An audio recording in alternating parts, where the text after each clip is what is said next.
here at home, the United States Congress has two pressing responsibilities: pass a budget on time and pay our bills on time. If Congress chooses not to pass a budget by Monday, the end of the fiscal year, they will shut down the government along with many vital services that the American people depend on. The good news is, within the past couple of hours, the United States Senate, Democrats and Republicans, acted responsibly by voting to keep our government open and delivering the services the American people expect. Now it's up to the Republicans in the House of Representatives to do the same. I say that because obviously Democrats have a great interest in making sure that these vital services continue to help the American people. And so far, the Republicans in the House of Representatives have refused to move forward. And here's the thing.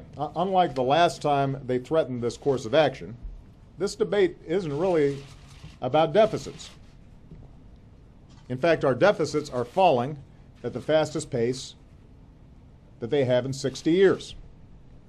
By the end of this year, we will have cut our deficits by more than half since I took office. So that's not what this is about. And in fact, if you've been following the discussion, the Republicans in the House don't even make a pretense that that's what this is about.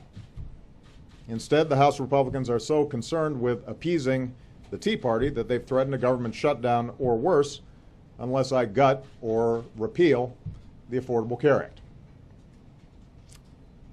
I said this yesterday, let me repeat it. That's not going to happen. More than 100 million Americans currently already have new benefits and protections under the law. On Tuesday, about 40 million more Americans will be able to finally buy quality, affordable health care, just like anybody else. Those marketplaces will be open for business on Tuesday, no matter what, even if there's a government shutdown. That's a done deal. As I've said before, if Republicans have specific ideas on how to genuinely improve the law, rather than gut it, rather than delay it, rather than repeal it, I'm happy to work with them on that through the normal democratic processes. But that will not happen under the threat of a shutdown.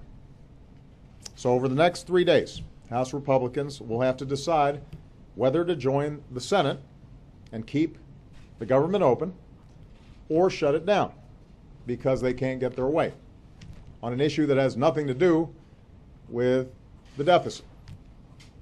I realize that a lot of what's taking place right now is political grandstanding, but this grandstanding has real effects on real people. If the government shuts down on Tuesday, military personnel, including those risking their lives overseas for us right now, will not get paid on time. Federal loans for rural communities, small business owners, families buying a home will be frozen. I'm already starting to get letters from people worried that this will have an impact on them directly. Critical research into life-saving discoveries will be immediately halted. The federal government has a large role across the country and touches the lives of millions of people, and those people will be harmed. And even the threat of a shutdown already is probably having a dampening effect on our economy. We saw that the last time these kinds of shenanigans were happening up on Capitol Hill. So to any Republican in Congress who's currently watching, I'd encourage you to think about who you're hurting. There are probably young people in your office right now who came to work for you without much pay because they believed that public service was noble. You're preparing to send them home without a paycheck.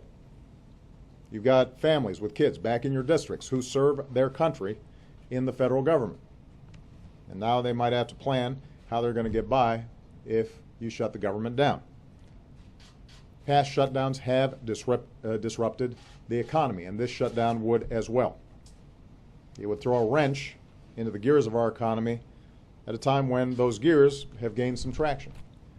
And that's why many Republican senators and many Republican governors have urged Republicans to knock it off, pass a budget, and move on. Let's get this done.